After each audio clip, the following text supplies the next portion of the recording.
navigators on earth. I'm not talking about those who couldn't. I'm talking about those who are doing things to give kindness and compassion to the earth and those who live on it. Those navigators. And I think Pomai will bring back 1,000 stories of beauty, of challenge, of solution. We're not going to change the world. We're going to go and build a network of people around the earth who are going to change it. And our job is to help them be successful.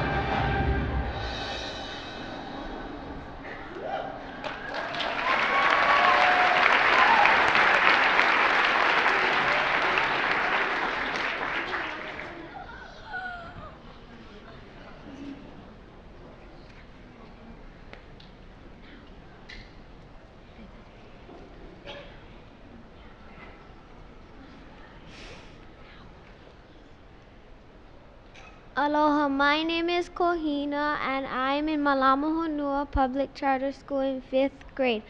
Our school is founded by Nainoa, Thompson, and Robert Witt. Our school started in 2014. Our school was inspired by Hokule'a's worldwide voyage, teaching other people to Mālama, Honua, take care of Earth. We do our mission and our promise because it's sacred to our wahipana. Our mission is all haumana and kumu will become caring, compassionate, and loving navigators that live aloha Mālama. Himi ike loko mai kai na aupono and ola kino mai kai with the skills of a 21st century learners. Our promise is, my school is my wahipana. I can add to a pono learning environment by showing aloha Mālama and loko mai kai to all people. I can be respectful and compassionate of all cultures and beliefs, and I can be in control of my learning. Aloha mai kākou. My name is Bella and I am in the 3rd grade. We chant Na'auma Kua to ask for protection throughout the day. Na'auma Kua ka po'e Mālama Honua. Pa. Na'auma Kua mai kala hikia kala kau. Mai ko o kuia ka halavai. Na'auma Kua mai hina kua ya kahina alo. Ya ka kau I kalani. O ki hai kalani. O e kalani. Nunu I kalani. Pa holo I kalani. Ea ka pula pula a oko. O ke kuna honua. E Mālama o ko ya mako. E uli kalani. E uli ka honua. E uli ka paia ho Hawaii. E ho mai kaike. E ho mai kaikaika. E ho mai Keakumai. E ho mai kamau popopono. E ho mai kaike papalua. E ho mai kamana.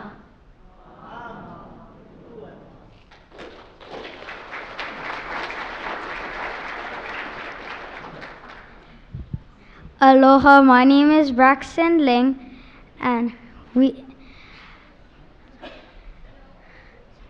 chant Na'auma Kua because we chant Eho Mai because to ask for knowledge throughout the day. Eho Mai Pa. E ho mai kai ke mai luna mai e o na me au na o na me e ho mai e ho mai e ho mai e ho mai kai ke mai luna mai e o na mea huna noea o na mele e ho mai e ho mai e ho mai e ke mai runa mai e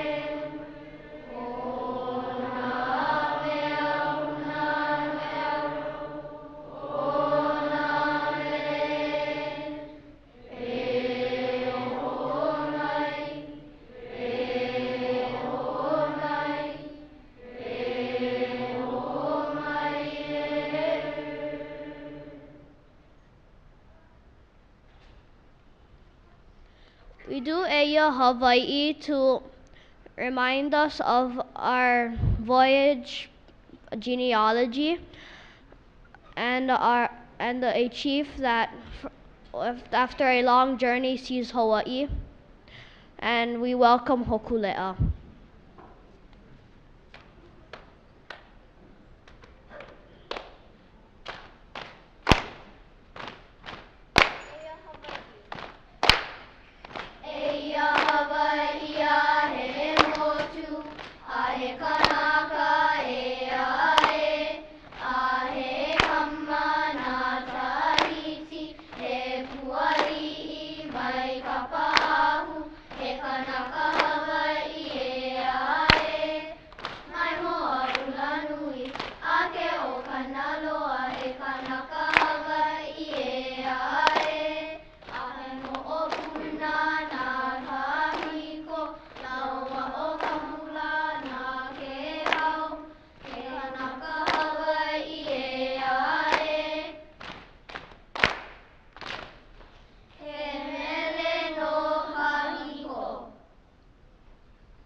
Nainoa, this meeting is adjourned. The children are ready. The children are ready. Hello, mai kako. My name is John DeFries, and I have the responsibility of co-hosting you this morning.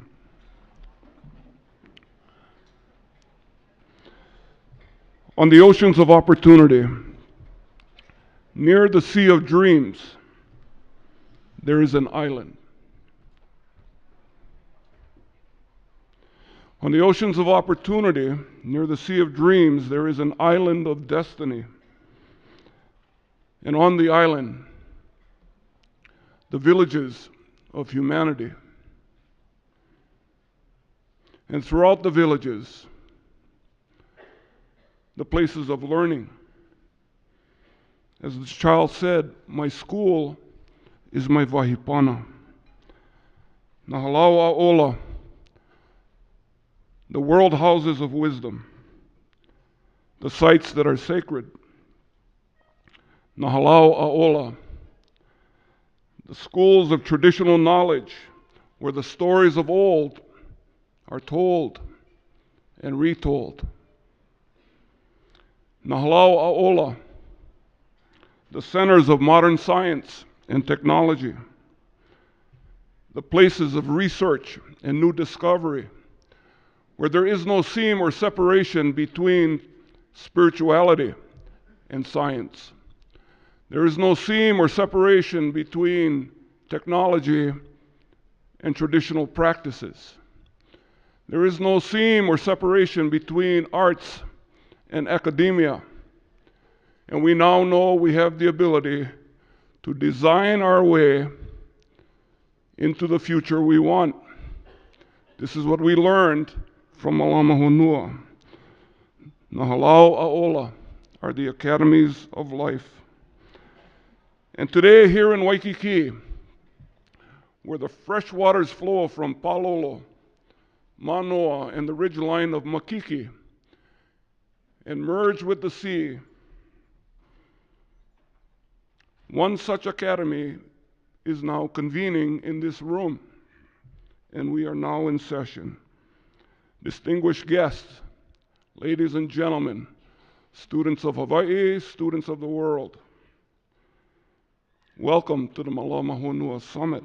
And on behalf of Ohana Wa'a, the family of the canoe, on behalf of the Polynesian Voyaging Society, welcome.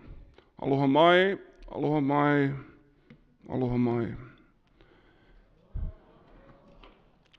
As is customary, we will begin this with a prayer. And when you put a program of this nature together, and you look at the options, once in a while the prayer chooses you. Such is the case here. A prayer that was written by Myron Pinky Thompson. I'd ask you to rise, please, and reach out to the neighbor and hold someone close to you by the hand.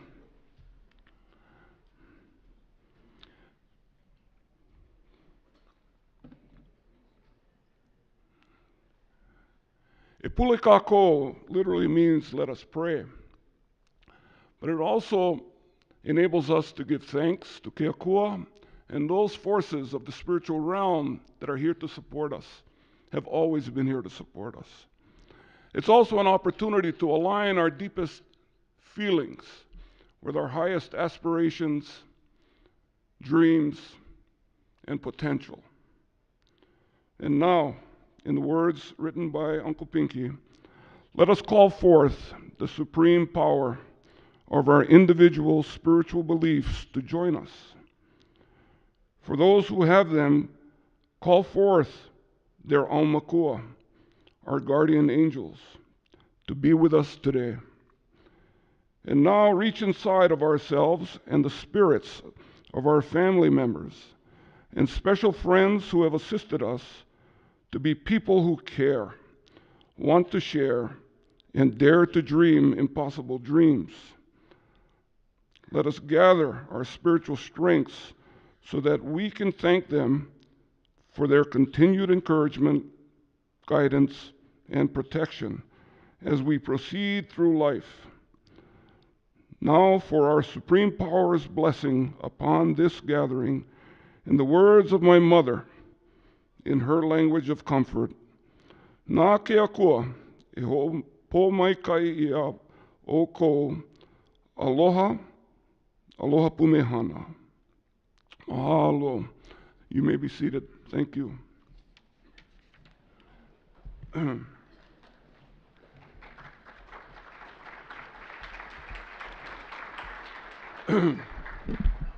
I see many schoolmates out there, and if my English teacher, high school English teacher, were here, he would have said, you were grammatically incorrect because you should have referred to Myron Pinky Thompson as the late Myron Pinky Thompson. For Hawaiians and Polynesians in general, and maybe for most of you, that term late suggests that there's some kind of separation between us. If you knew Pinky Thompson, you knew there was nothing late about him. There was nothing late about Herb Kawainui Kane, or Tommy Holmes, or Ben Finney, or Papa Mao. In fact, with their passing, every molecule in this room is now immersed with their spirit. It is inconceivable and downright impossible to feel separated from them at this time. Today's program will come to you in 4 different segments. First, a promise to voyaging, a look back and a look forward at what lays ahead, and the gratitude we should be expressing for the years past. Then will come the promise to Pai'aina, a promise we made to our homeland and our home surroundings, our natural environment. Then the promise to children, which is a projection into the future. And by what you and I just witnessed from the Mālama Honua Charter School, the children have made a promise to us. And then the promise to well-being. 20, 30, 40, 50 years from now,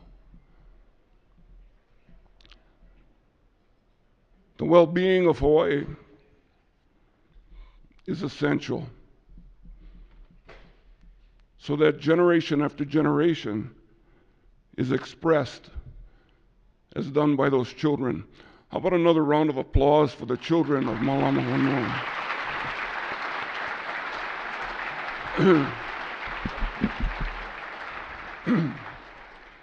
Another thing that all of us have in common is you and I are here today because somewhere along the line in our lives, a parent, a guardian, a coach, a teacher took the time, placed the focus on us, and we are the people today in large part because of the people who taught us. I'd like to offer you a glass of water before we begin today. Actually, I want my grandmother to do it. This is Grandma Kalanihuna of Ka'avaloa, Kona. The glass is the one that you and I grew up with the proverbial question, is the glass half full or half empty? We learned early that if we said it was half full, we were optimistic, upwardly mobile. If we said it was half empty, we were pessimists, maybe downright doomed. But Grandma had a different perspective on it. She shared with me one time and one time only. And I'll share it with you. She said, the glass has always been 100% filled.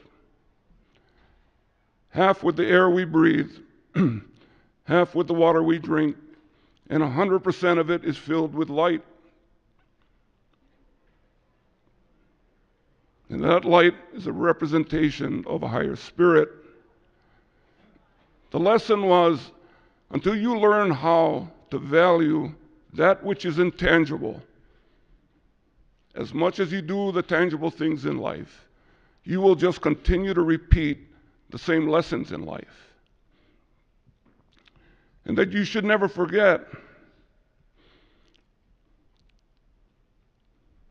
that function of breathing your ancestors called Ha, the breath of life. Not only the breath of human beings, but the breath of all life forms and all living systems. And that part which you drink, your ancestors referred to as Vai, the fresh waters of life. And E was in reference to the light and the spirit. Hawaii. It's who we are as a people. It's who we are as a society.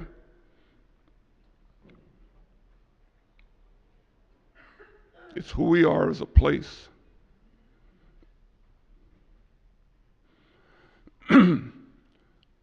My grandmother would have had a lot in common with this German physicist, other than she might have thought he used too much paper.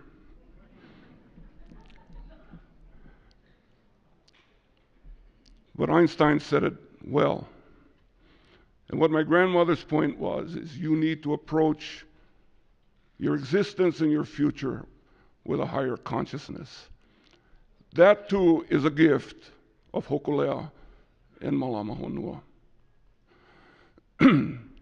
That gives us the template to use as we approach the myriad of challenges that we face as a state, nation, and world. Later on, you're going to hear a little bit about the technology sector. This is an image used by Google X, now rebranded as X. The days leading up to the departure of Hokulea, Nainoa gave me a simple assignment, both myself and Neil Hannes. You are to host the visiting team from Google X. So here you see Richard Duvall on the deck of the Hekenukumai. Nainoa's got Google glasses, and I thought, for non-instrument navigation, Nainoa now has voice command to access the entire internet, okay? And while this is going on, on the deck.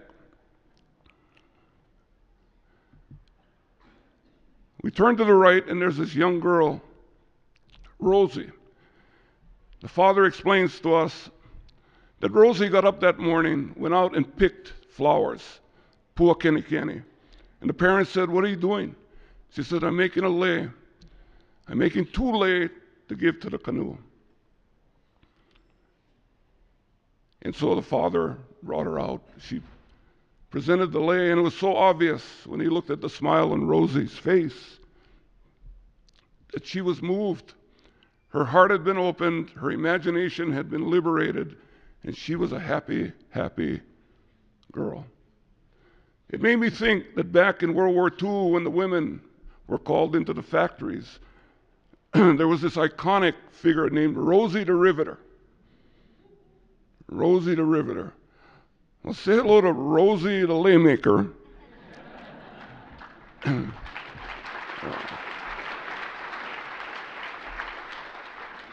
Say hello to Rosie, the future governor of Hawaii, the first astronaut on Mars, or the head of the local PTA, the finest taro farmer. It's her future, and it's our responsibility to make sure that she has one. It's going to be difficult. I'm having this checked out, this statistic, but we believe that and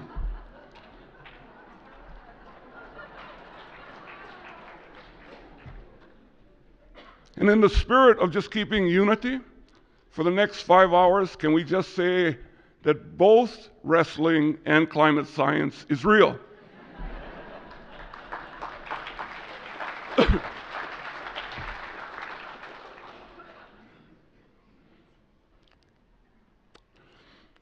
And now I'd like to call forward someone who needs no introduction. He is the son of Pinky and Laura Thompson. He's the younger brother of Lita and Myron. And together with his lovely wife, Kathy, they co-navigate probably the most sensitive voyage that he has done to date, which is to raise 2 beautiful children. At this time, please welcome Nainoa Thompson.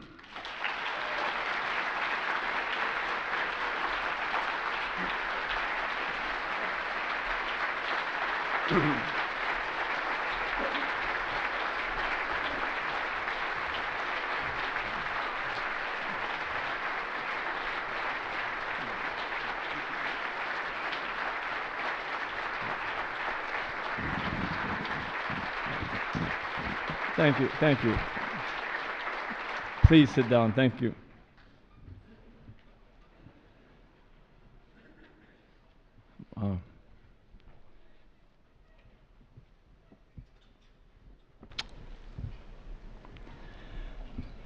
You know, I'm still in a daze and inadequate to, and feeling, you know, very uncomfortable about speaking because I don't know how to address the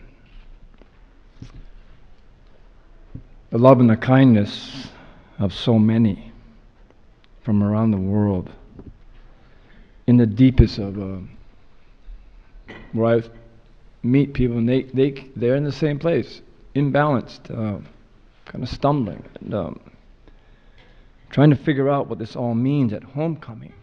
And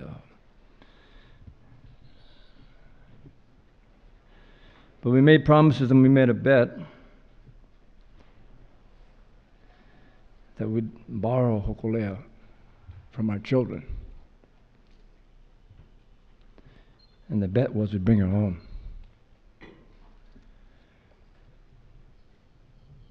And so when we came around and the first light of dawn showed, you couldn't tell how many people were in Maunalua Bay because it was too dark. And then this past Saturday, and there would be 50 paddling canoes out there, and 100 watercraft, and they're friends and strangers, and they're crying. Then you sail off and round Diamond Head, and there's 200 canoes, 1,000 people in watercraft, and crying. And you come to the dock, and you find, maybe in the very few times in your life, that you're amongst thousands and everybody is happy. Everybody is a part of the voyage, because in the end, the voyage is about trying to get us to goodness and to care. So forgive me. I'm going to stumble, and I'm going to be imbalanced. And John and Neil asked me to kind of summarize up Voyaging, and but also to be able to set the stage for some extraordinary speakers that you can hear today. They're from Hawaii. They're from the Pacific. And then they're from around the world. They came to Aloha Hokulea. And they came because they believe in the values of Mālama Honua. And they came here to protect the blue island that we call Earth, and the oceans that give us life that we tend to take for granted every day. The dirt underneath this building is about 3.5 million years old. It's the island of miracles. It's the so-called most isolated high island archipelago in the world, called Hawaii. There are miracles in the sea. And as isolated as it may be, there were great voyages that we don't even know of a seabird or a seed that floated thousands of miles to land on the shores to create the most ecologically rich living system of life and diversity of life on the earth. You're sitting on sacred land.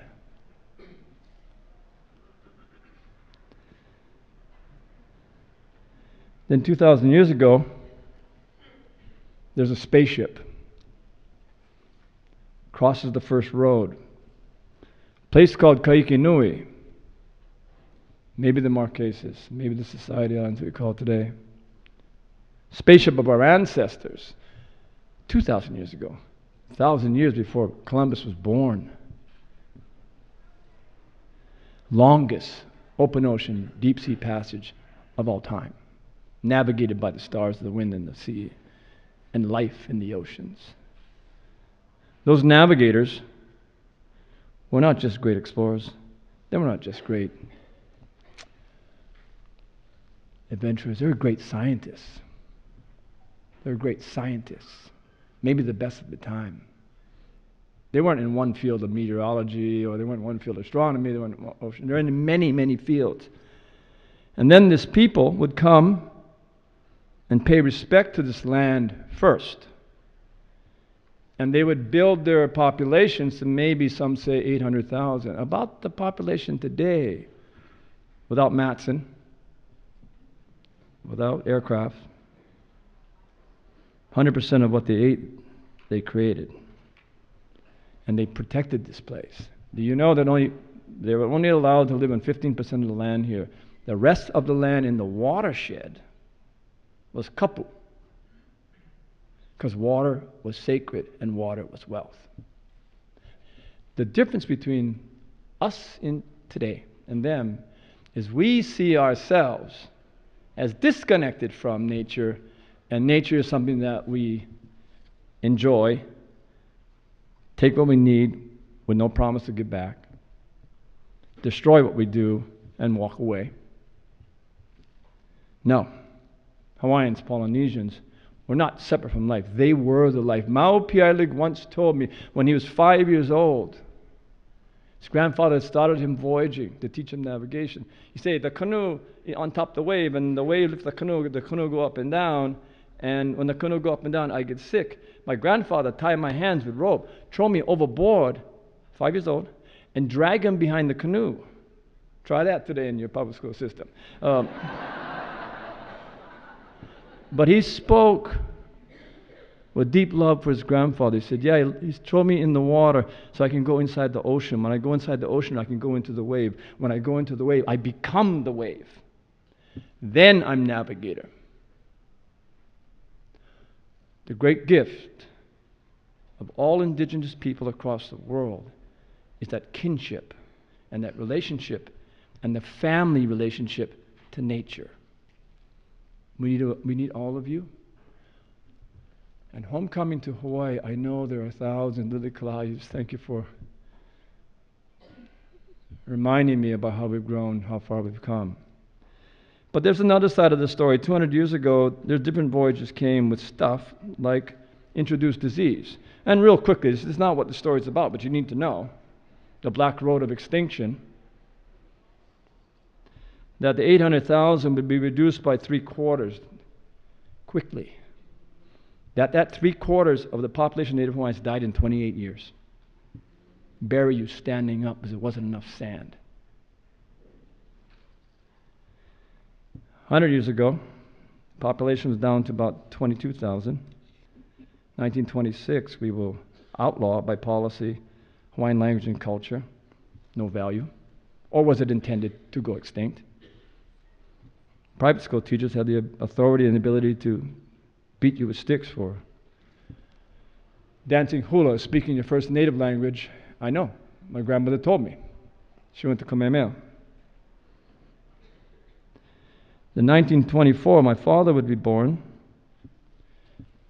and he would be the first generation in maybe 100 that his loving parents, my grandparents, would intentionally not teach him his language, his culture, or his genealogy. My grandparents did that. Many say the obvious is because Hawaiian stuff has no value, no place in the larger movement of the fast-moving society. I don't think so. I think my grandparents were protecting their children, because if you tried to be who they were by trying to know who they are, they're going to get hurt. The Black Road of Extinction was being well paved. Then the miracles of Hokulea. I graduated from high school a long, long time ago, early 70s. Taught nothing about my culture. It wasn't offered. You had half a semester in some history course you could take as an elective. Started at Kamehameha the first, ended at modern day. Had no idea who am I, because I didn't know where I came from, and I didn't know how I got here. The greatest navigators on the face of the earth were denied in our education. So we learned about Columbus, which couldn't even find the right continent, by the way.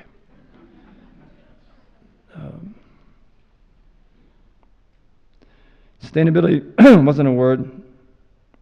Climate change wasn't a thought, even though it was the greatest risk of the time. It was already happening, and we didn't know.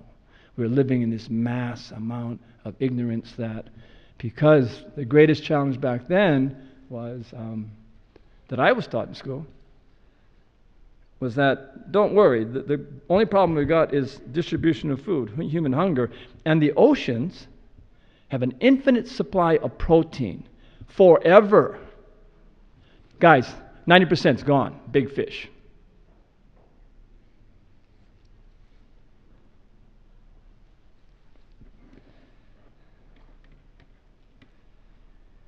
The miracle would be, and I don't really know the story really well. I know Sam Lowe does, so forgive me, but there was some woman professor, I don't think 1959, a woman professor in the University of Hawaii system. I mean, I don't know. You could probably count all of them on one hand. One hand. Back then. Found this guy by the name of Dr. Ben Finney, was visiting the university from Santa Barbara, and she had a book and she handed it to him and said, "Read this book. The book is all wrong. It's all wrong. You need to read this book. It's all wrong. You need to change it." It was Kon-Tiki. somebody else redefining us with all the wrong principles and values because it's based on we're not smart enough and we're not good enough.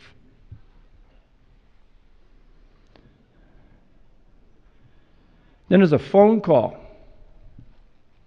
about 9 years later, not from Hawaii, because Hawaii couldn't see. We didn't teach ourselves to see the canoe, the va'a. We couldn't see it. But the anthropologists could. In Santa Barbara, called Chicago. Talked to a painter. One of the greatest artists of all time, Herb Kawainui Kane. And they spoke about a dream. The seeds of the dream were planted in the phone call. Build a voyaging canoe. Sail to your homeland.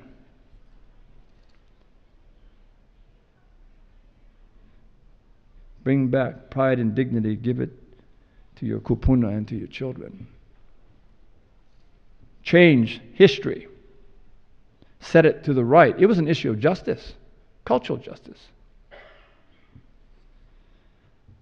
And they launched it on March 8, 1975. Extinction was so complete with the great navigators in the largest nation on earth called Polynesia, 10 million square miles, excluding the landmass of Aotearoa, 600 times more water than land. These are ocean people that were connective, and we were disconnected. We were severed. No navigator. Miracle of Hokulea finds that there's 6 masters left, not in Polynesia, not in Melanesia, but in Micronesia. 6 masters left. By miracle, we find the youngest, Pius, Mau Piailug. Let's not talk about Voyaging until we bring these names in this room. And Mao did 2 essential things. He came,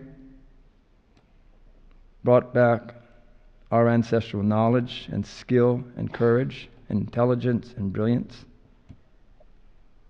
And he sailed Hokulea. 2,500 miles, open ocean. First time in 600 years. Pulled Tahiti out of the sea. 31 days later. Changed the world. And started this whole process of lighting the candle of hope that Native people have a place and that they're going to find their own way. Think about that charter school today. Wow. There were no charter schools back then. Now we have many charter schools, immersion schools. Hawaiian language is first language. Hawaiian culture is mandated in the public schools. Private schools are irrelevant unless they seek knowledge from that indigenous knowledge. You want to change the world, change your schools. Then we sailed, and one of the great things we learned about our people, between the difference of being fully sustainable, and now 90% of what we consume comes from the outside, 85% of our energy is from oil. And to see how far are we away and how great our challenges is in Hawaii. But at the very same time, there are amazing people doing extraordinary work. One of the reasons why, when our people started to research and go relearn indigenous knowledge, we found out that the native Hawaiians and the Polynesians, by far, are the greatest naturalists in the world. Because if you can't live on the island, you die. We are in an amazing time of exponential knowledge gaining back. And we sailed, and we went to places all over the place, even to Aotearoa. I'm not going to speak about all the places we went to, because we have extraordinary speakers here that will do that for you. But I am going to talk about one more miracle and one more seed from one of my best friends. Keikioka Kuaina is from this dirt. Second astronaut into space, Lieutenant Colonel Lacey Veach. Go up in a black lava rock on the base of Mauna Loa, Mauna Kea, and Hualalai, and sleep at 6,000 feet, because lava absorbs all light and brings the stars close. Allow you to, the power of imagination and the seeds of ideas. That's where the powerful navigators come from, when they can see over the horizon when other people cannot. He would sit there and say, you know, Nainoa, you have no idea how beautiful your island Earth is until you see the whole thing from space. And but it's at risk. It's in 1992 now. Sustainability was a confused word. Climate change wasn't an idea. And he was saying that, you know, this island Earth is the only island we got. It's blue. It's got life. And no other place with all the optical power we have in the world can find life anywhere else. Why don't you take care of it? Because we have no other island to go to. And he would say that, but this island that needs protection, you won't be able to protect it if you don't understand it. You won't be able to protect it if you don't care. And you can't protect it by yourself. So he planted the seed. Take Hokulea around the world. Go learn, explore, connect, and bring back the gifts to your children in terms of experiences, connections, knowledge, and values.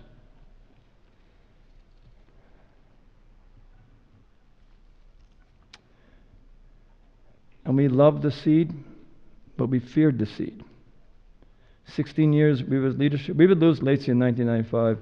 16 years of leadership getting together in Hawaii saying, you know, should we go? And the initial reaction is go to the idea, to the dream, to the vision, and say, yes, that's a dream worth sailing for. But then when we contemplated risks, hurricanes, piracy, rogue wave, disease, all those meetings would turn into the same place. The dream's not realistic because it's too dangerous. Hokulea is not designed for the rogue wave of South Africa. You die. One wave.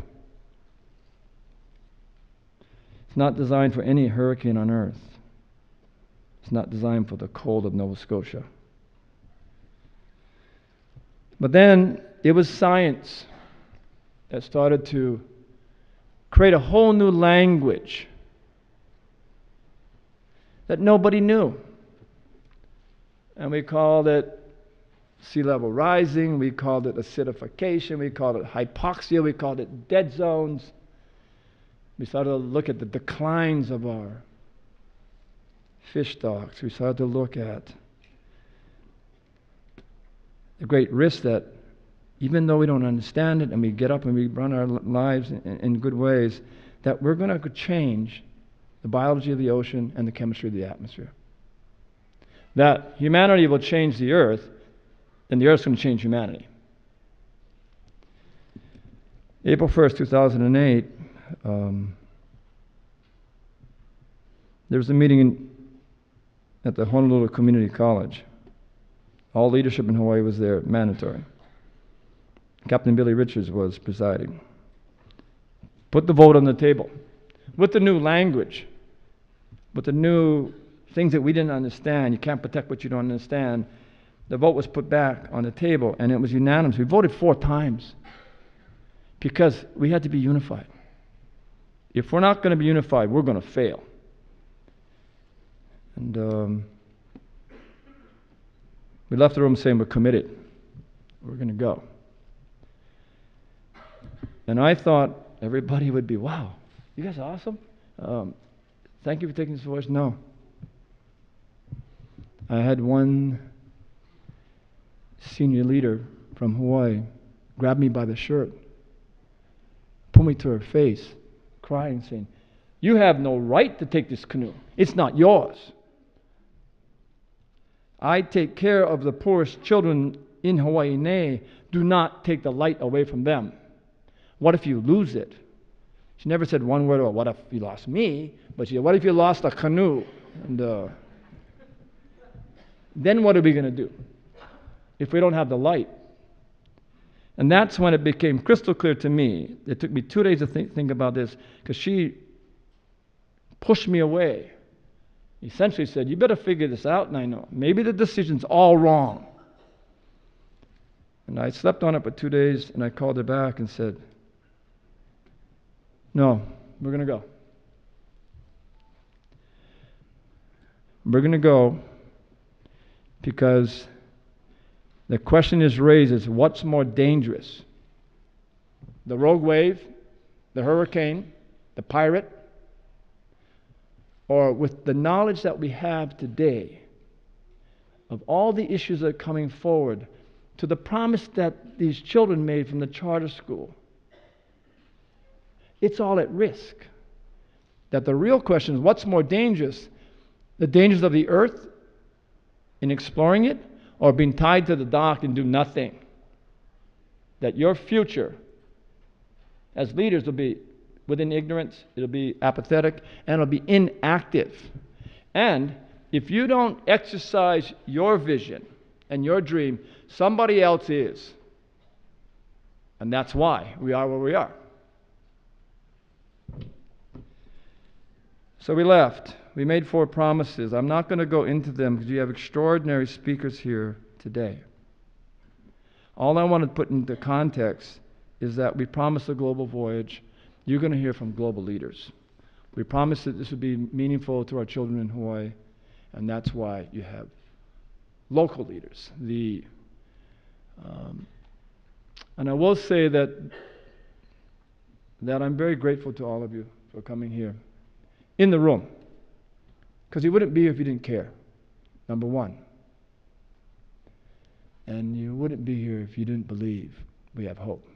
To all of you in this day, to our panelists from around the world in Hawaii, thank you very much.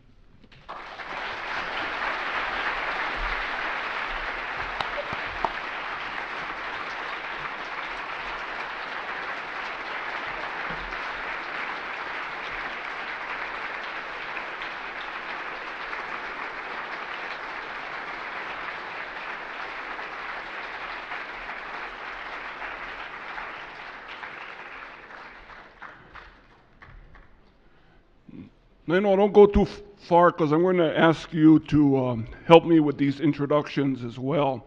But I want to take the room back to June 8, 2016, New York at the United Nations. And there is His Excellency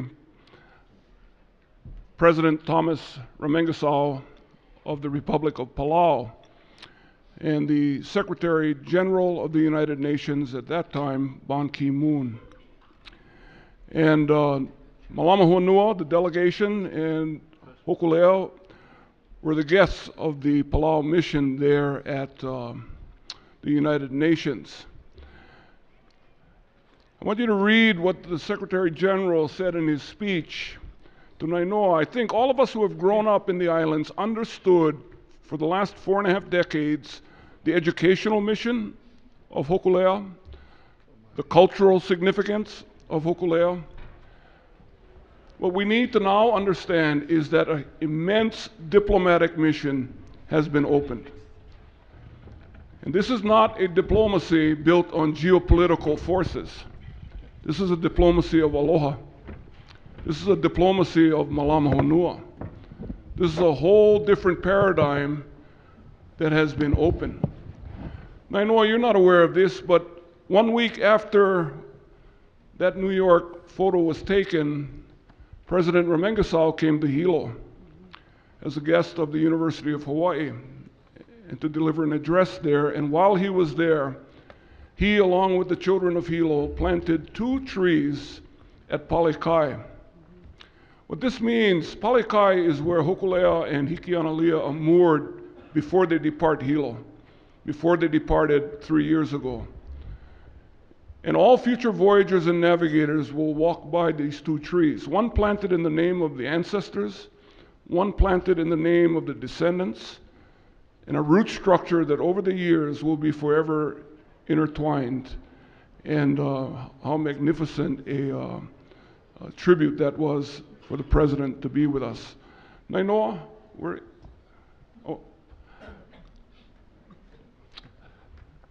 I'd like to introduce Neil Hannes, who will be our moderator this morning, and I'll dispense with the biographical sketches, which you can find on the website. But I wanted to ask Nainoa what the thoughts were behind the panel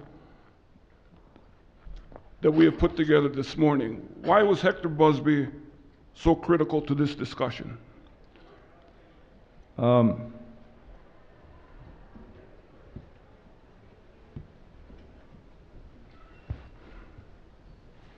I asked Hector to come to Hawaii. Actually, we asked him to come into Hilo in 2014 to bless us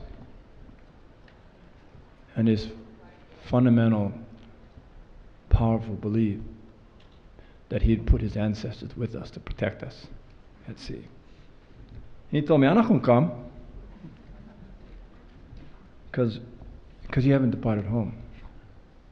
The family is in Polynesia. You're going to spend a year in Polynesia. You're going to say all the way to Aotearoa. You never left home. He said, I will bless you in Aurere, the last port before we left for the shores of eastern Australia, crossing the Tasman. He was correct. But I asked him, we need you to close the circle. You come back and be in Kalia, which we call Magic Island, and bless Hokulea when she comes home. In Aurere, he made the promise. We need his spiritual power and his belief, because I am not one that there's times, and I'll be very honest, that I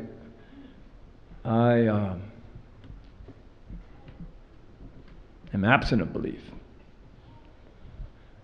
Hokulea in the ocean and the kuleana around navigation will put you on your knees. It'll take you to the bone. That's where you need Hector to carry you when you can't carry yourself. Reason why would be Hector Busby, he's Paul. There are 12 navigators that Mao had given Paul. Mao breaks all the couple all the time. And that was a huge one, because that class of 12 would be, 11 of them would be the first that would come outside of 3,000 years, to be the first that would be inducted into Paul. That was outside of the culture, outside of the language, outside of the family, outside of the island of Micronesia. And he did that to plant seeds with the promise that we would teach, Hector is senior Paul to us, canoe builder, navigator, educator, bridge builder between people.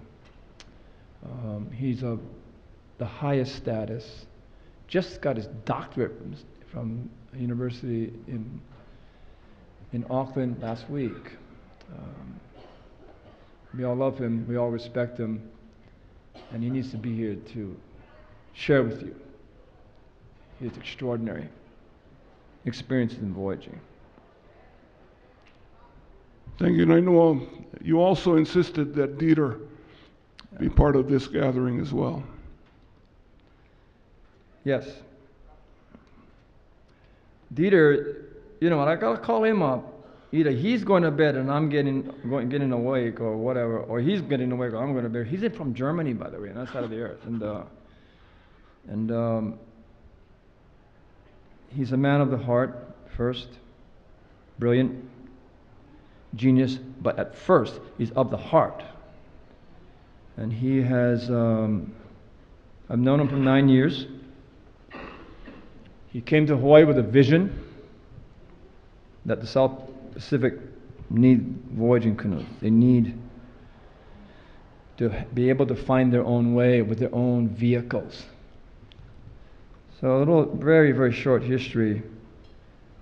In New Zealand, he builds 7 deep-sea voyaging canoes.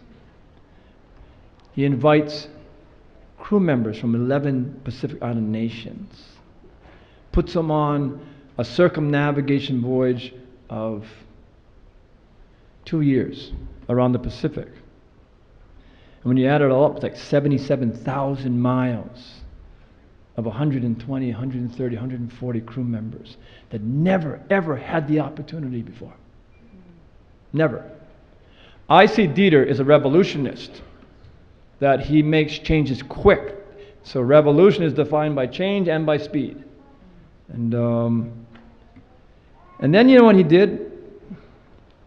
And I was there. I was at a meeting in Auckland when they completed this circumnavigation. He had all the captains there. He had all his paperwork there. And he signed off the deed of every one of those canoes that are valued over $1 million each to the Pacific people.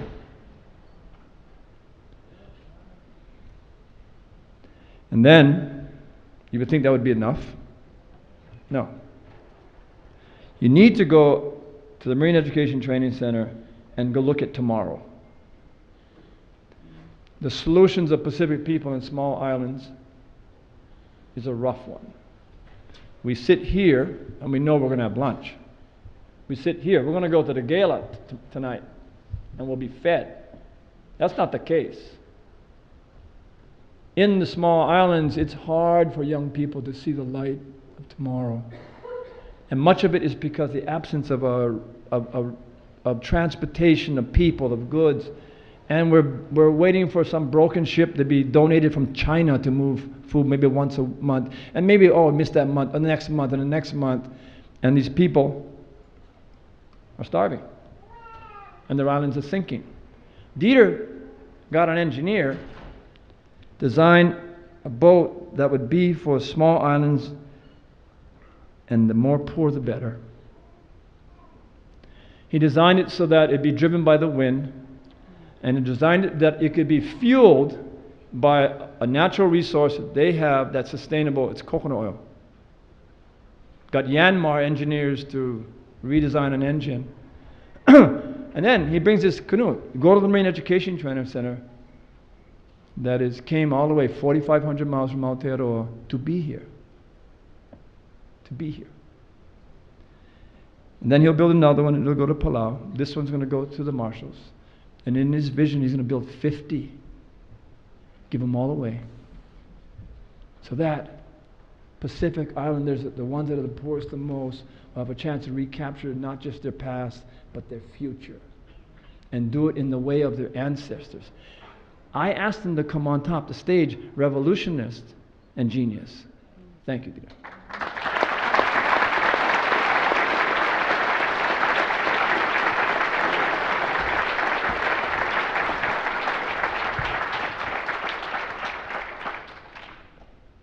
Suffice it to say, the next one is just a barefoot boy from Kuli'o'o who grew up to be an incredible man. Your brother-in-law, Bruce. Any of you young in the audience, you want to go voyage, and you want to learn, and you want to be safe, call up Bruce.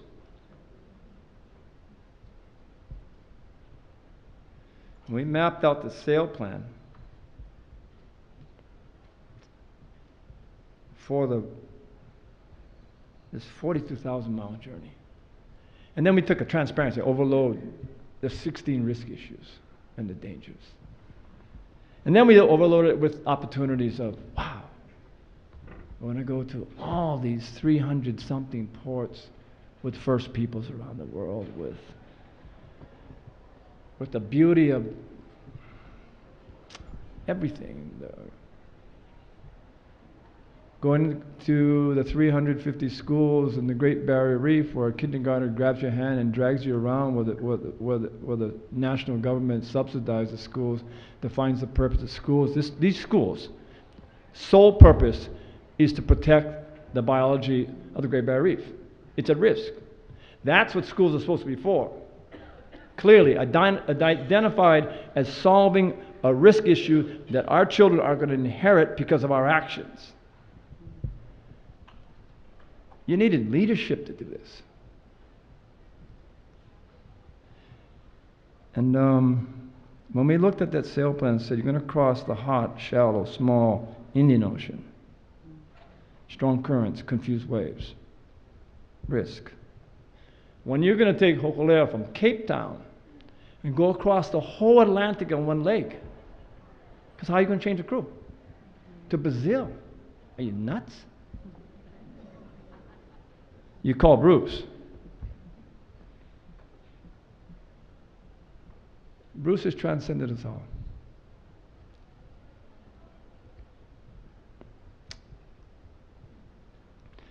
I grew up with him. He lived in Kuleo and I lived in New Valley. We fished together, we dove together. It's lucky we're still alive. But what we did, we studied together. We were both at the very same time students of Mao. But what transcends Bruce is his skill, his capacity, his strength, and he's completely level if it's the nice sunny sunset or it's the roughest, worst day you can imagine, when things go terribly wrong. In essence, the reason why Bruce needs to be on this panel, because he has insights into the worldwide voyage that nobody has. People, place, leadership. And he's transcended as Navigator from the best of us to the best teacher we have on the oceans.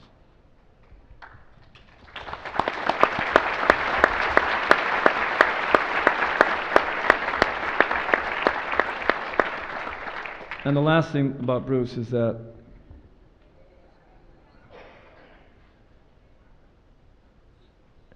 the worldwide voyage tested us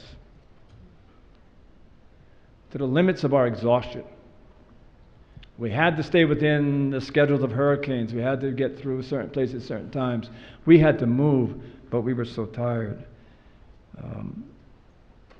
When things got really hard, you knew who to call. And when you called to him, he would go. In the end, everybody should know. He don't want to hear it, but you should all know that the worldwide voyage, yes, we can leave Hawaii, but we would not have come home if it wasn't for him. So thank you.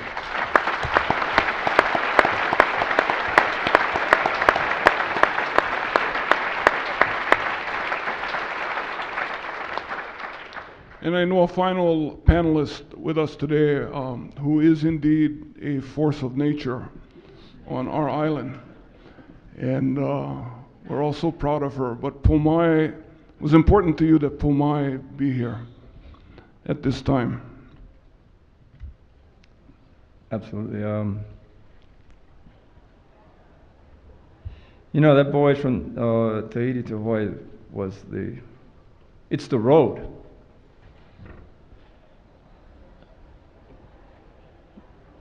And I keep just getting overwhelmed by the connections between how the people of Hekenukumai and Tahiti clearly understand we're family. So in the pouring rain, I depart to a place called Mataia. They give me this stone and say, Nainoa, you take this stone on the kuna. I'm not asking. Because this is not ours, it's yours. And they drove me in a boat around the corner and they showed me where the stone came from. That there's a mountain up there. They call it a marae. It's not where a marae is like Heiau where they build the stones, but this is a different marae. It's the whole mountain. And that mountain is for Pere. And then below it is another hill for her navigator.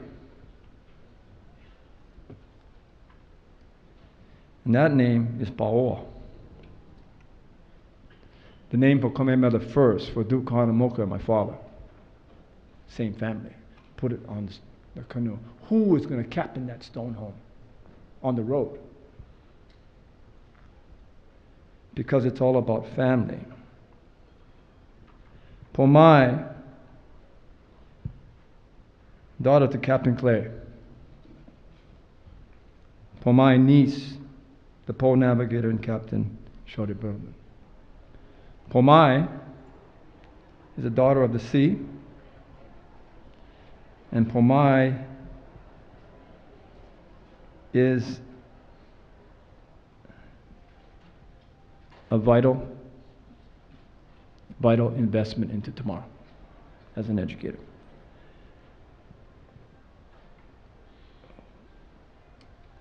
The mana of that road that needed to be sailed needed to have the mana of the captain that could actually carry that. It wasn't a delivery of the canoe. It was being on the road of our ancestors in a way that we're going to sail that canoe with the values. That's why I called her up. And when I called her up, because I was perfectly 100% clear that there's no other choice better than be the kapena for the road. So I called her up and said, hey, I want you to captain Hokulea from Tahiti to Hawaii. And then there's no response. Pomai, you there? And there's no response. And there's no response. And then I hear her crying, saying, I'll call you back. And she never called me back.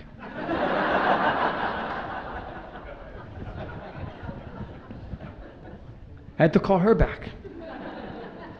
And did you forget that I, asked you to captain Hokulea on the road? She said, yes, but I need to decide whether I'm good enough for it. Not you, Nainoa. Me. Okay, let me end this long introduction, but I made a promise in Rapa Nui I would get off. Young people do not need to stand in the shadow of us anymore. They need to be in the light. It ain't easy, guys, but you got to get off. It's the right thing to do. So we took the youngest best out there. Yikes. Make a long story short, I'm home with doing the voyage on my Mac computer, but I barely can type, and overlaying their tracking Mac stuff where we knew where they were.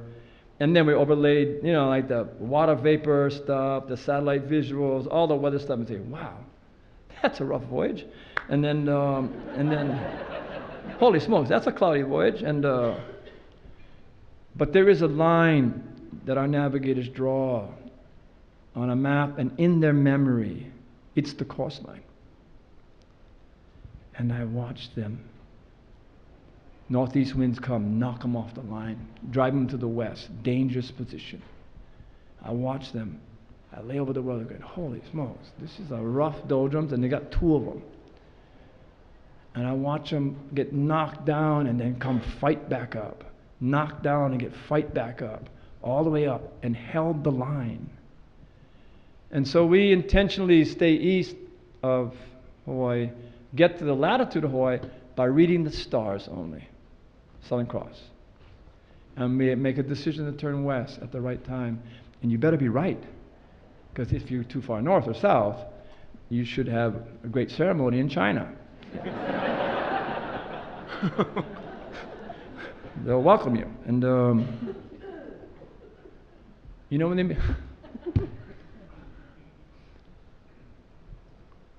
when they made the turn, they're 11 miles north of the coastline. But the navigator thought that they were 10 miles north. They were 1 mile off of 2,400 miles. Navigators are the eyes of the canoe. That's all they are. It takes a crew. Kailani Murphy's extraordinary, but she couldn't do it by herself. It took a crew committed to that voyage, committed to the road, committed to the honor and the dignity of Hawaii and Kaikinui and all Polynesian navigators and all canoes. And deeper than that, it was committed to their families, that they wouldn't make shame, that they would honor them. We had the captain that held it together, raised the bar of standards of excellence, of commitment, and drove everybody to a better place. Pomai, Bertleman. Thank you.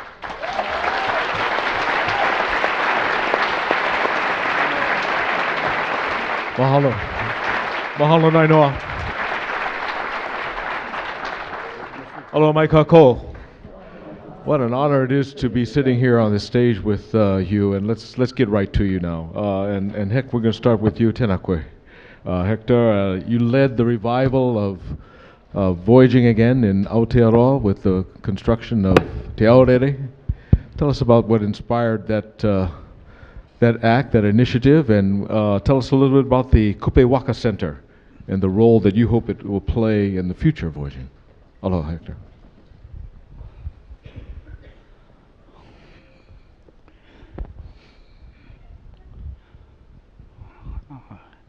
Aloha, everybody.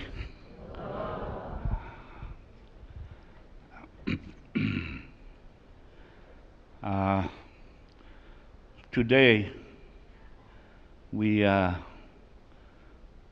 celebrating the return of Hokulea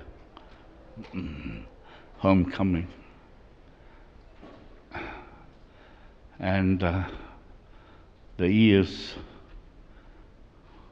42 years of Hokulea.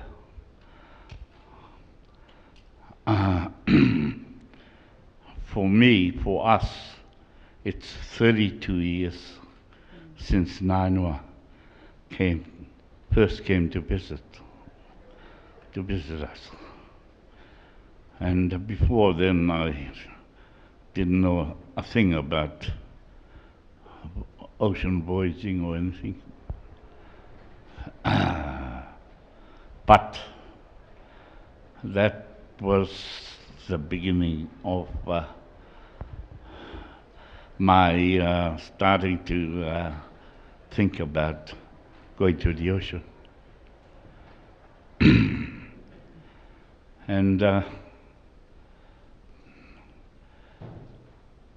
not long after Nainoa first came to New Zealand, oh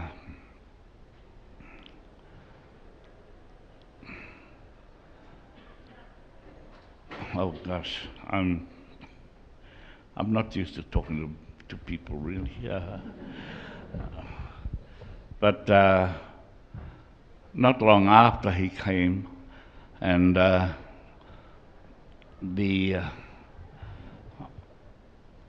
I am talking about the Voyager rediscovery, because that was how I started off. And when they landed in Waitangi, in the Bay of Islands, in 1985, they were greeted by our paramount chief, Sir James Henare.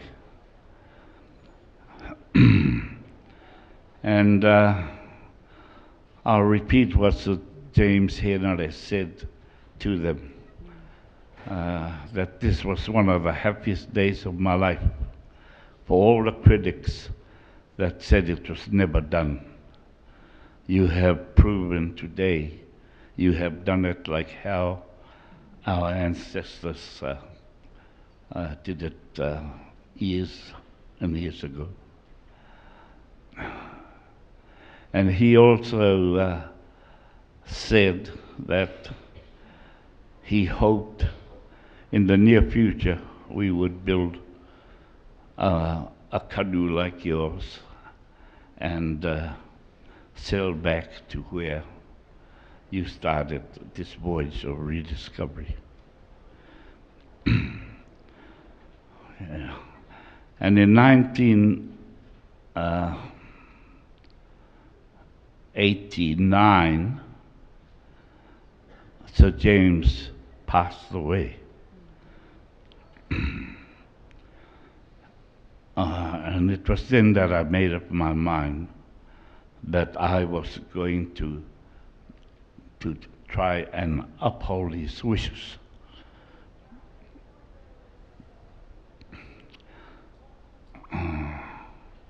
So I went to his tangi and I said to him, now that you have gone, I am going to try and uphold your wishes.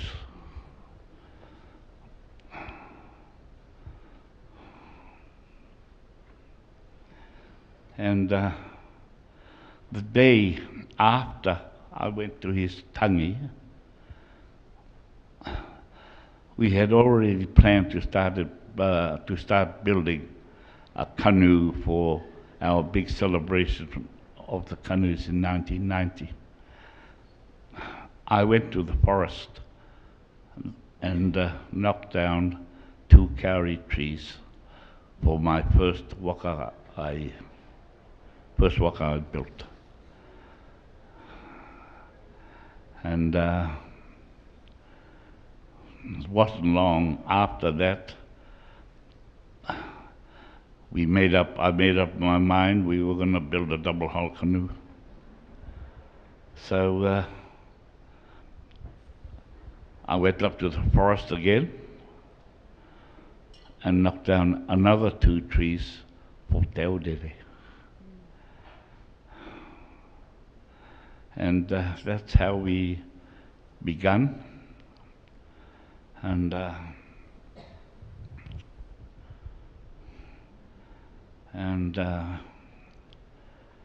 well, all these years I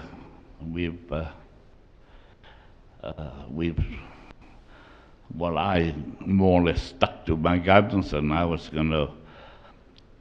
I got all the books and stuff that I knew about that could help me. And one of the books was written by a man called Alston Best. And the title of the book was Maori Canoe. And as I don't know how many times I read that book, but there was one thing that he said in his book, because he went to all the elders around in his time, and he collected all the knowledge. But there was one part in that book where he stated he doubted that we would ever get the art of celestial navigation back. And that's when I made up my mind, although he was dead, I'm going to prove you wrong.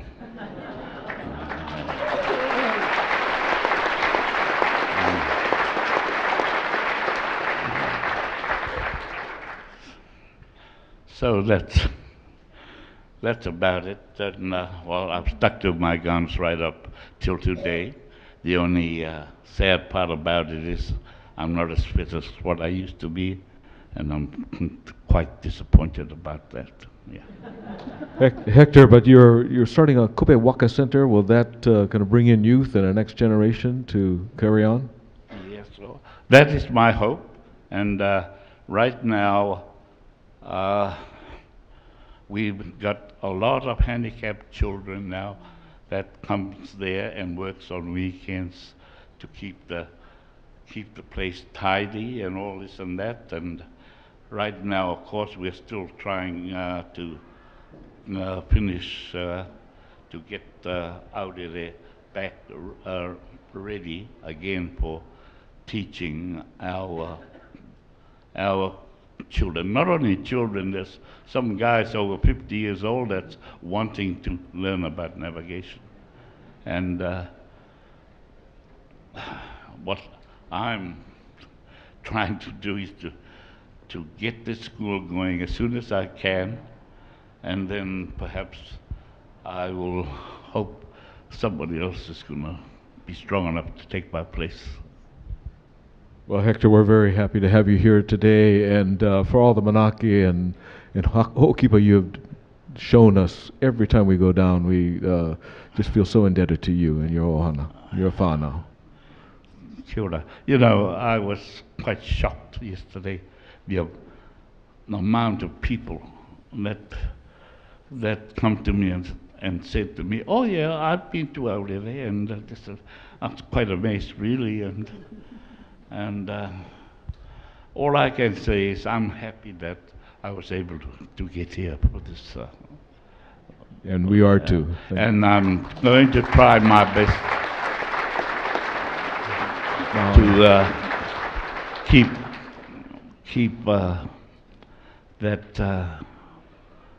the art of celestial navigation going. We all promised Mo that, and as far as I'm concerned, I am going to stick to my guns. Yeah. We're very certain you will. Hector Busby.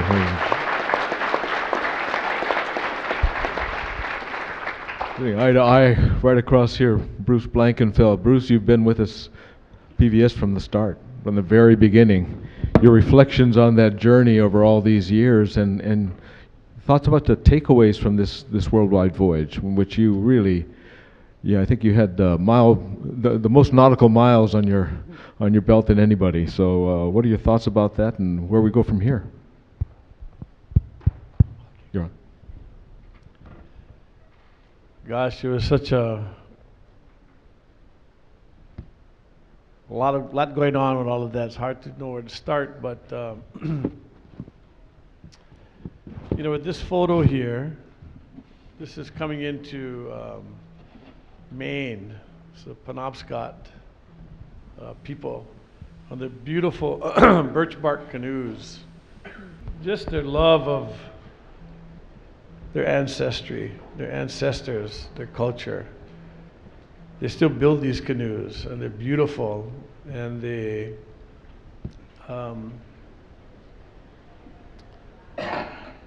they came out to greet us traditionally. They were so excited to see us, to be with us, to talk, to learn, to share. And that was from the very beginning in 1976. Every culture we went to looked exactly like this, with their canoes.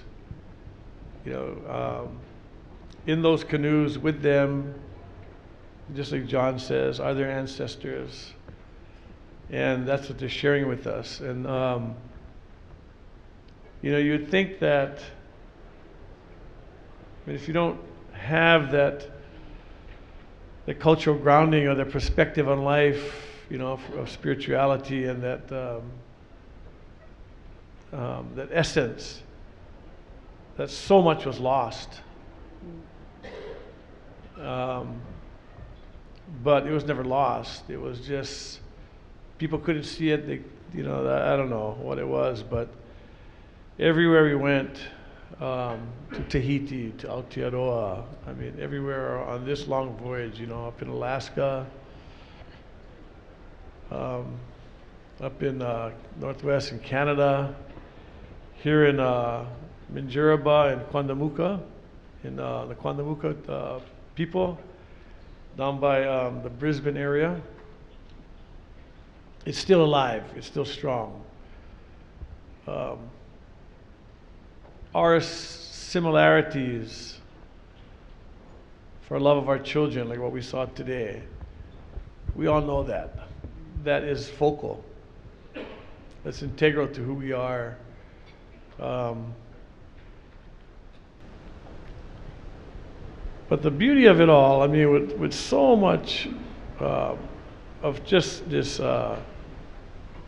crazy past and history of cultures just getting hammered on, over centuries. What you see in these peoples throughout the voyage is love. You see aloha. You see smiles. You see the best that the human spirit can give us. And you see this understanding to keep the past close to you with that knowledge, that ancestral wisdom and that knowledge. Because it has tremendous value in our world, like it did in our ancestors' world. It had tremendous value. So they keep it close, they teach it to the young, they learn it. We're all learning every day. So in the end, we planted trees all across the world, and we had a chance to obviously engage with people and talk to them and stuff. And every place is sacred. That's their space. That's their place. And they had to recover the spirit, regain that, and just regain that footing. But they never lost a sense of it all. So, you know, the beauty of it, when we left to do this voyage, you know, Nainoa said, you know, we're not going to save the world and do this, but we're definitely going to plant seeds, and we're going to find out and talk to these everyone, and they're all going to help. And they're already doing it. We're getting on board. The seeds have been planted. More than the trees, the seeds have been planted. And we've made so many friends. And I think it's just a long voyage. It's going to be a long voyage. There's tremendous value in the voyaging. You know, it is going over the horizon to see what you think is there. And then you get there and you learn, God, who knows how much, 50-fold, 100-fold, 1,000-fold more. And then we come back and regroup and we meet so many new friends from all over the place, and the voyage continues. So that's kind of been the whirlwind of this this voyage. Bruce, as you went from port to port, you made a particular effort to really reach out to seek the permission of native peoples. Can you talk to us about how that made them feel? Right. We did. We asked permission. We asked permission before we even went there, and we asked permission when we got there. And they were astounded because, I guess in their lifetime, nobody's asked permission. And historically, they kept telling us, well, the last guys who asked permission didn't turn out too good. But of course, you're welcome. We thank you. And that was, the beauty of that was, it was a start of a reconnecting for them spiritually as well. So one particular story, we asked Sam Lowe, who's one of us, he's a family member, cousin, on their island that they call Martha's Vineyard, but it has a different name originally, to ask the people there, the Aquina Wampanoag, permission. He wanted to come. And nobody had ever asked that for a long time, certainly not in their lifetime. And so they did this, they were able to look back in time and how their ancestors did it. And they sent us a necklace made out of, God, no, I can't even remember what it is, but it's made out of a certain shell, clam shell, it's a purple. And they sent it to us, and they said, when you come, you present it, and we know who you are, because this is your invitation. So, so we did that, and that was something that hadn't been done with them for hundreds of years. Also, when we got there, knowing they were coming, they built a canoe. It's called the Mashun, that they hadn't built in 300 years to welcome us in the water and to follow them in. So those are the kind of things that were going on around the world, and just beautiful. Finally, Bruce, you were training lots of apprentice navigators and captains. Your thoughts about where they are in the learning curve? Right. So we had a goal to of so many captains, so many navigators, young leaders. I think that that was a tall order, but the tall order, the higher bar is always the better one. We've done very well. We have there's a tremendous whole new cadre and level of younger navigators. They're very skilled, they're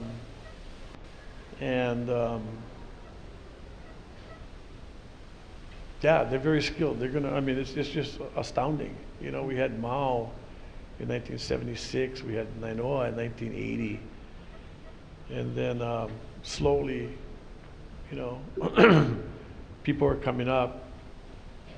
But now, you know, all these young men and women, and not only from Hawaii, from across the Pacific, and it's a reality. It's a reality at the end of this voyage, you know. I'm so happy to have Pomai here. You know, I had a privilege of sailing with her home from Tahiti, with Kailani Murphy, Pua Lincoln Mailua, and Haunani Kane. Just outstanding team of young navigators and captain. I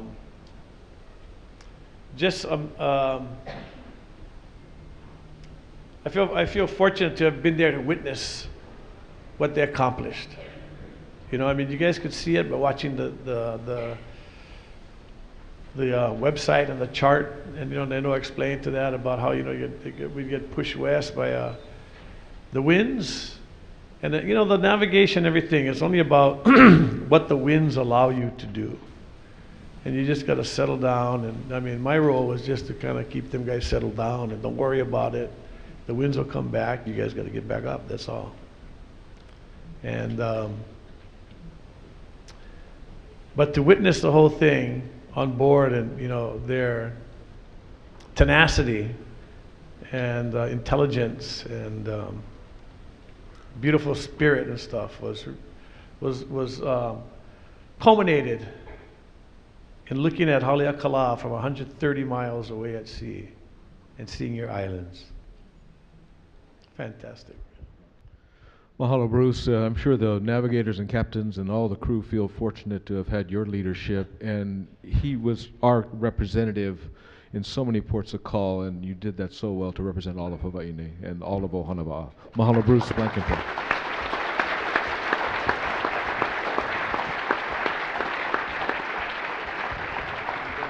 Hello, my Dieter.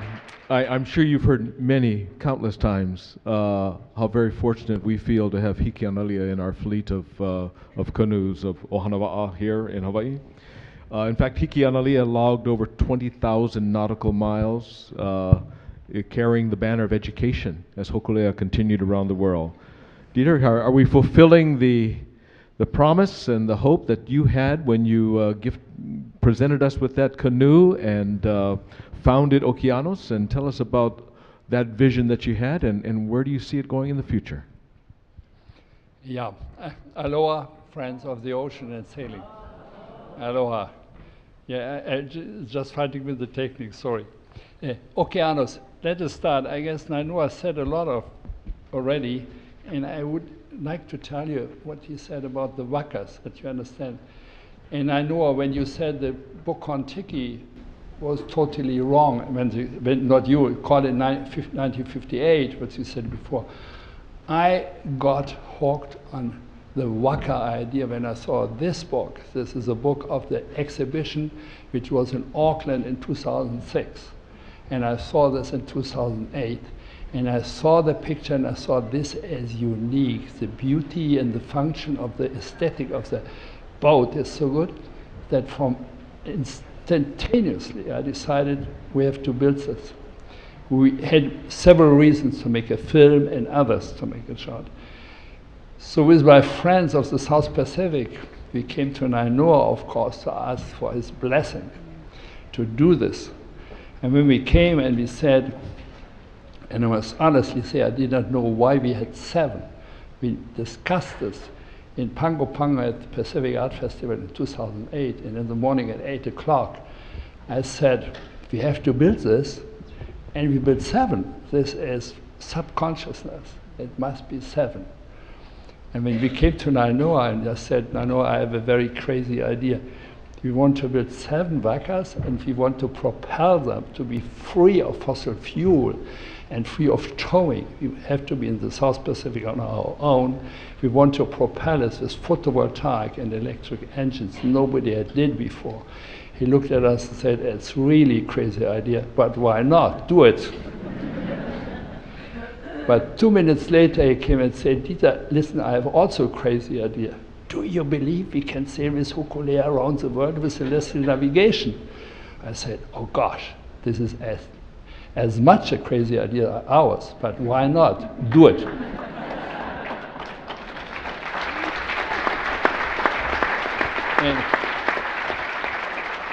And that was the start, and we had 2 visions.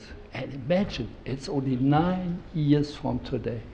At that time, we had in South Pacific 2 boats of Hector and another one, and in Hawaii, I don't know, maybe 4 or 5. But now, after 9 years, we have 12 in the South Pacific. And the most are dealing every day with education, and I guess also 12 or 13 here in the North Pacific.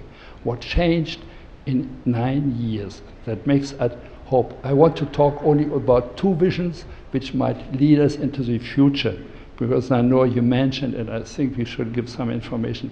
This is the waka we built. I said the idea for the waka was that we felt that this waka will reconnect the people with the ocean, and in the moment they are reconnected, they will fight for the ocean and preserve the ocean. For me as a German, it was clear, who can help me to save the ocean? Only those people who live in the ocean, these islanders in the Pacific.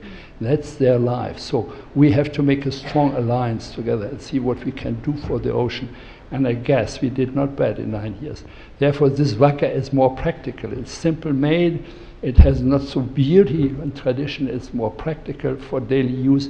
You see the photovoltaic. It proved to be very good. Altogether, we made 240,000 miles with this boat without any accident.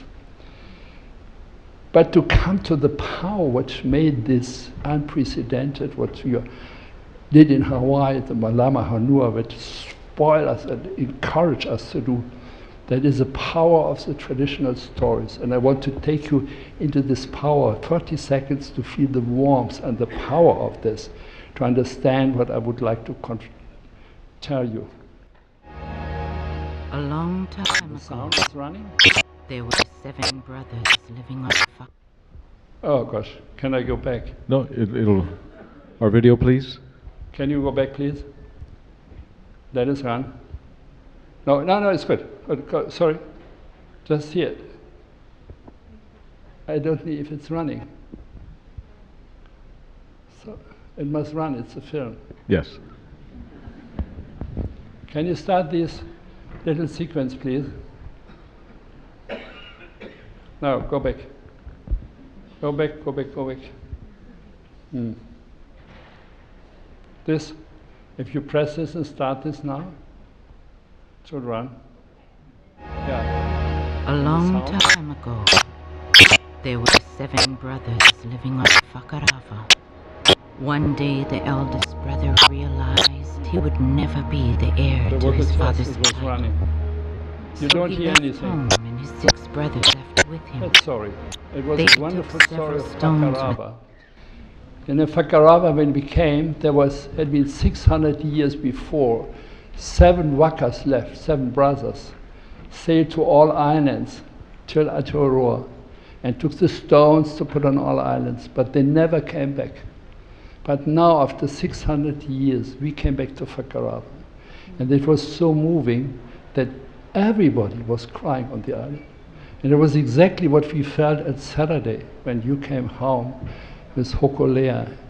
Everybody was crying. This is such a strong emotion nobody can forget in his life.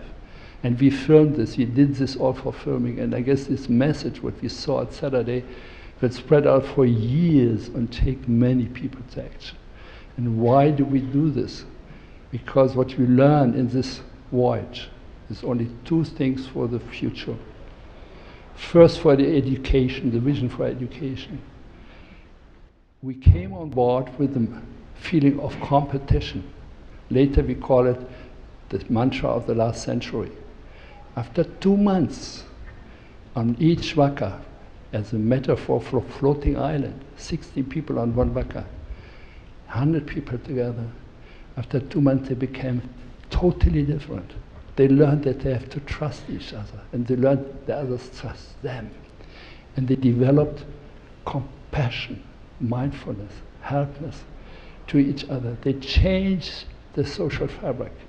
And for us it was a wonderful example what will happen on the islands if we come together, if we can change. We can change very fast. And we arrived everywhere, 1.5 years, crossing twice the entire Pacific, always together in unity, and this picture should have shown you. in harmony and unity, exactly what we dreamt for. And this is for the education, what I felt. The education is my... Yeah. Louder. One day the eldest brother realized he would never be the heir to his father's title. So he left home and his 6 brothers left with him. They took several stones with them, stones from a sacred place in their homeland. On their way to Aotearoa, they placed one on each land they came to strengthen the connection to their homeland. But they never came back to Whakarawa. You feel this power of the beauty and the unity. And what was important for the education, we saw that this switch from social emotional learning to ethical development is so strong, because all these people asked after some time, what can I do to change? They did not say we should change or the government should change. Whenever people say we should change, listen carefully, they mean others should change, the Chinese should change, and everybody, but not themselves. They said we change, and we change. They changed the behavior on the wakas dramatically for the ethical, for the environment, automatically. And therefore I see, this is my vision, and there's a lot of talk today, that the waka is for the education the best platform. You never have such a strong emotional impact than on a waka. And my dream is each school kid should once in his life have 1 week on a waka. It will never forget when it's 12 or 14. That the biggest impact, stronger than everything you learn in your classroom. That's my pledge. Thank you.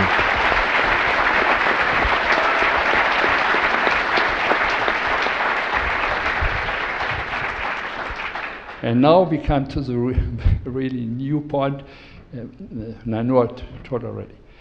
Sailing through the Pacific gave me one impact. Everything what I thought before was wrong and changed, but what I learned then. Wherever we came, there was the need for transportation. We saw these small islands with big ocean. They're determined by ocean, big ocean islands.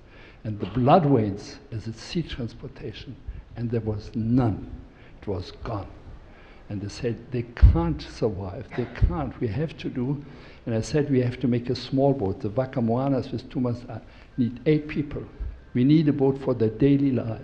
And if traditional voyaging has a meaning, then it should come to the people to make the daily life better. So we said 3 years, and that was the outcome of Mālama, Honua, and the strengthening in the South Pacific. We made 3 years tests, sailing all around the Pacific, testing this boat. And now we can operate it with 4 people. We can put 3 tons cargo in it, 12 passengers, and to run it, we run it with solar, but we made many mistakes because 3 days rain and no sun, then all batteries are empty. We can only go 25 miles. That's not enough. So we took the most used engines, Volvo and Yanmar, and said we'd run it with coconut oil. There's 1 million not used coconut oil on all these islands we speak about. These poor islands which have no jobs and no chances. And we run these boats now since 1 year with coconut oil. It's brilliant, it's simple, you have not to change the engine. But to make it short and show you the difference, these boats are now made for people who come on board, tourists, passengers, women. So we have to make it more comfortable for them. Look, really bad, it's very simple. A kitchen, a toilet, what we all have not on a normal waka. It's more simple life. Safety and everything, but we have to make it that we can use it. And one use is very important, besides transportation, kids, cargo, everything. We are in the middle of the climate change. Whatever we think about, we are in the middle already. And these islands see it every day. And one responsibility we have, causing it for them, is focus and strengthen the climate change preparedness. And if there are disasters, to relieve their suffering, at least to give them food, aid, medicine, transportation, and aid. And there's nothing. So we took the idea of a fire brigade on land. Each island has 2 or 3 boats. And when there's a big fire, they all come together from the islands, and in short time, we have 10 or 20 boats. They don't need docks, they can land everywhere, and they can bring help. And we do it since 3 years in Fiji and Vanuatu. And to say you how important it is, 2 weeks ago we had Donna, a cyclone in Vanuatu. We could go immediately, but we had not been allowed. And the first boat arrived from the Red Cross after 10 days, and the food was outdated, and 2 people died because poisoning of the food. And that means how poor these people are, what we have to do. Besides the daily work for science, I could talk hours, but I don't want to show you. And let me see, maybe there's also some footage now. Can we start this as a film? 20 seconds? When I press here, it doesn't start. And this is my second vision, Nainoa. Education, and this we bring this to the Pacific, to the people. In my vision, one day we will have hundreds, because the boats are made that they can produce it in the island, they operate it with 4 people, and they make a living out of it. If it goes forward, we are happy. If not, then I finish with a vision. Well, it's now and then, we should be modest. Maybe we stop it. It's this technique. We're buffering. My vision is, because the people can use it and operate it, that will keep them on the islands. And one day we will have hundreds. And one day we will have the unification of the Pacific Islands. They must do to survive. And their flag and their symbol will be the waka, because this is their common heritage. And let's dream it, and in 10 years we come together and see what happens. Thank you. Thank you, Dieter. We're incredibly grateful for your vision and generosity. Mahalo. Hey, I know that girl. Aloha kaʻoe, Pomai. Aloha no. Well, congratulations on captaining Hokulea on her return journey home, and first Wahine to do it.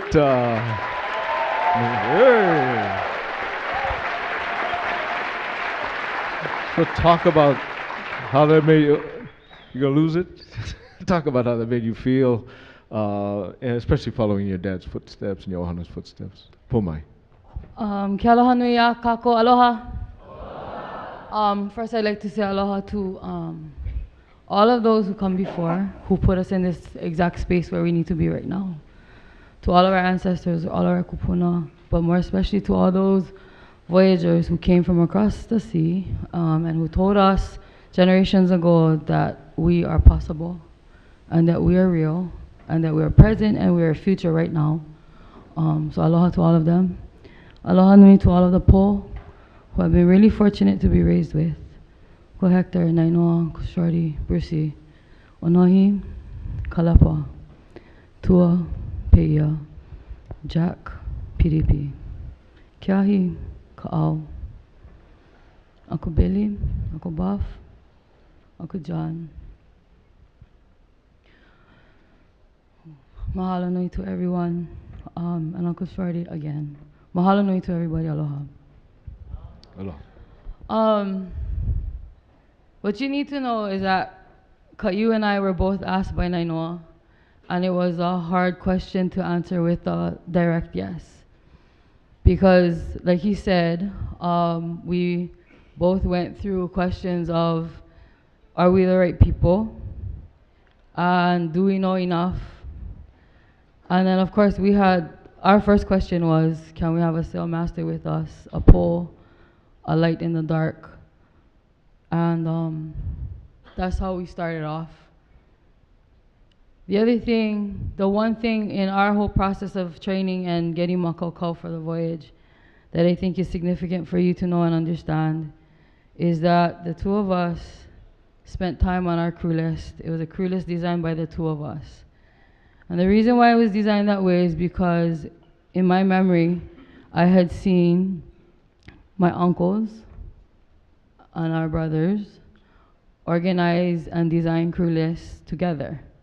Eventually, they designed it on their own as they maturated and grew into who they are now as pole and senior captains. And so when we looked at that, we saw a methodology. We saw a process. To me, therein lies succession. There's a footprint, there's an imprint, and there's a way for us to be able to get to potentially where they're in 30, 40 years where they are now. We make a plan to come to my house on a Sunday and not talk about a list of people that we're each gonna come up with, but we're gonna go ahead and share this plan with each other. So Caillou comes to the house and we both roll out our lists. Mine is on a freezer paper that I wrote on. Caillou's was typed nicely on a paper. And there's about 32 names on each of our lists. I have about 32, she has about 30. 3/4 of the list are the same names. But the way in which the list was laid out to the two of us was amazing. Because we had done it like we'd always seen it before, sitting in a meeting, watching all of our ohana plan. Hawaii Island, Maui Island, Molokai, Lanai, Oahu, Kauai, Molokai. Japan, Tahiti, Cook Islands, Aotearoa. We both did the same thing. Different places, same thing. Therein lies the second step, methodology, process. Being present amongst those who are mentors and teachers, and being able to glean from their circles, being able to learn from the circles in which you sit, even sometimes just listening, sometimes offering suggestion, and sometimes making strong suggestions, I guess. So that was a way in which we started our voyage, I think, together. And I believe that that is what helped us to be, like Brucey said, to stay tight to the wind, regardless of embracing what the element gave us. When John was giving his introduction, he talked about Rosie the laymaker, about it's her future. It's your future. Where do you want to go? Actually, it's our future. And what I mean by that is the homecoming, after when we left Mauna Loa, what was apparent to me was that it was a homecoming for Hokulea, it was a homecoming for Hawaii. But what I saw in the ocean that day was Uncle Buff on the canoe, Brian and Ha'a on the jet ski. Archie on the jet ski, his daughters with Alicia. I saw Dwayne on the jet ski and other children with him. I saw Bruce on a boat with generations of individuals that have been training at METC and Kapuna Keiki. So what I saw was the intellect of Hawaii on the ocean the other day. Not just about sailing, but about who we are as Kanaka. You saw the traditions of our people thriving and living that day on the ocean. That's what I saw.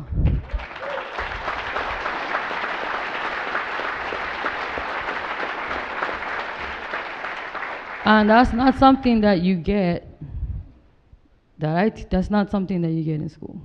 That's something that every one of us as traditionalists are doing on our own, within our own families, within our own circles, within our own niches, within our own clubs and organizations.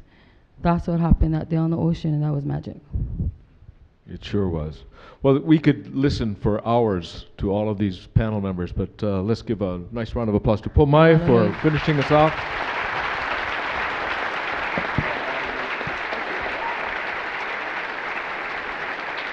Nainoa, as we departed 3 years ago, we had questions. What is the interest of the next generation? And Pomai sits here on this stage as the face of many. There's a few more. You see the words of Lehu. You see the images of who's over there? Kala and Kaleo and Haunani and who else am I missing over there? Austin Kino. So the interest is there, and the commitment to acquire the skills and to not only the technical skills, but really the relationships, and to honor those relationships that Pomai spoke so eloquently about is there. And so we feel that as we celebrate not only the homecoming of this canoe, really the passage to another generation of all the things that matters. And as we went around the world, we also wondered at the board level, is this a Polynesian fascination in practice? Or is this something that brings this world together as a lei kaupuni? And indeed, when we had our experiences and encounters with Ban Ki-moon, he said it right there in his quote, that not only is there the interest in this, but the fundamental belief that hemoku hiva, that as we become island thinkers on that canoe, we become more committed and aware of sustainability. And his words there are a nice ending to this panel, that we will start to live and usher in a more sustainable future and a life of dignity for all made possible by Voyaging. So we thank our Voyaging panel and all that you've done throughout the years and to make this mission successful. And like you say, it's our future and we're going to be there together. Mahalo. Aloha.